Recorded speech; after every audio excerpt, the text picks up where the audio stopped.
네, 진보당 브리핑 시작하겠습니다. 부대변인 이미선입니다. 세수 결손을 기금으로 돌려막은 독단적 기획재정부, 국가재정의 빨간불 바로 잡아야 합니다. 기획재정부가 2024년 세수 결손을 메우기 위해 산재보험기금, 환경개선특별기금, 주택도시기금, 외국환 평형기금 등으로 돌려막았습니다. 정부의 기금 돌려막기는 노동자 서민을 위한 기금과 위기 상황에 대비하여 지속 가능성을 담보하는 기금까지 전용한 것으로 매우 위험하고 무책임한 행위입니다. 기금은 비상시에 대비하는 자원으로 이를 이렇게 사용해서는 안 됩니다. 더불어 기재부가 국회 승인 없이 기금으로 돌려막은 방식은 국회의 예산 심의권을 침해한 것이며 국민의 민생을 벼랑 끝으로 몰고 가는 것입니다. 용납할 수 없습니다. 2024년 회계연도 총세입 총세출 마감 결과에 따르면 작년 국세 수입은 예산 대비 30.8조 원이 감소했습니다. 법인세 감소분만 17조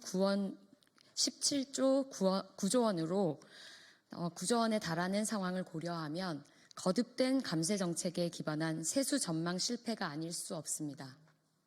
심지어 이러한 세수 펑크는 윤석열 정부의 부자 감세로 인해 집권 5년간 83.7조 원에 감소할 것으로 전망됩니다.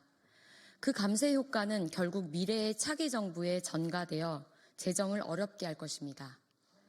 2년 연속 이어진 세수 결손이 올해도 예상되는 상황에서 실패한 감세 정책을 거대 양당이 표몰이를 위해 경쟁하듯 반복하는 행태는 더욱 유감입니다. 세수가 부족하면 증세나 국채 발행으로 해결해야 하는 것이 국가 재정의 원칙입니다.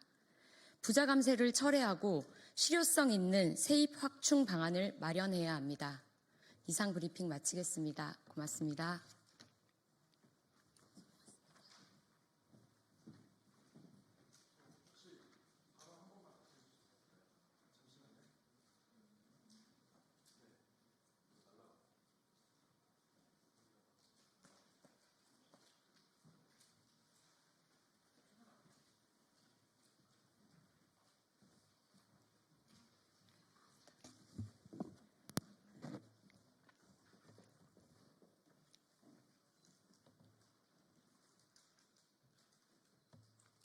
네, 진보당 브리핑 하겠습니다. 세수 결손을 기금으로 돌려막은 독단적 기획재정부, 국가재정의 빨간불 바로 잡아야 합니다. 기획재정부가 2024년 세수 결손을 메우기 위해 산재보험기금, 환경개선특별기금, 주택도시기금, 외국환 평형기금 등으로 돌려막았습니다. 정부의 기금 돌려막기는 노동자 서민을 위한 기금과 위기 상황에 대비하여 지속 가능성을 담보하는 기금까지 전용한 것으로 매우 위험하고 무책임한 행위입니다. 기금은 비상시에 대비하는 자원으로 이를 이렇게 사용해서는 안 됩니다. 더불어 기재부가 국회 승인 없이 기금으로 돌려막은 방식은 국회의 예산 심의권을 침해하는 것이며 국민의 민생을 벼랑 끝으로 몰고 가는 것입니다. 용납할 수 없습니다. 2024년 회계연도 총세입 총세출 마감 결과에 따르면 작년 국세 세입은 예산 대비 30.8조 원이 감소했습니다. 법인세 감소분만 17.9조 원에 달하는 상황을 고려하면 거듭된 감세 정책에 기반한 세수 전망 실패가 아닐 수 없습니다. 심지어 이러한 세수 펑크는 윤석열 정부의 부자 감세로 인해 집권 5년간 83.7조 원이 감소할 것으로 전망됩니다. 그 감세 효과는 결국 미래의 차기 정부에 전가되어 재정을 어렵게 할 것입니다.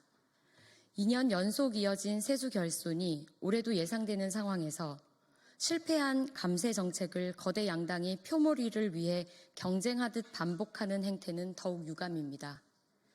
세수가 부족하면 증세나 국채 발행으로 해결해야 하는 것이 국가 재정의 원칙입니다.